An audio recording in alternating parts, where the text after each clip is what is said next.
How to make all your public Facebook posts private at once. To make all your public of the past posts private at once, open Facebook and simply go to your profile page. Then just tap on this three dot or the three lines icon from the top left hand side.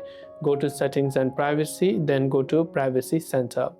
Now from privacy center you can see various types of options, so you can select review settings over here. Then you can see various types of options in this case, so choose who can see what you like, or what are your preferences. So you can go to manage in account center option, and here you can go to manage your profiles, and under profiles you can see various options in this case, where you can select the option called limit past post.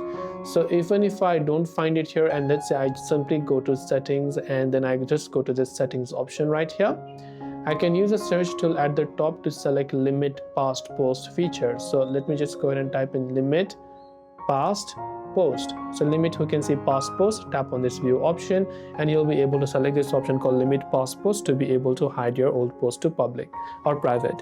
That's it for this video. Thanks for watching, and do subscribe for more tips and tutorials such as these.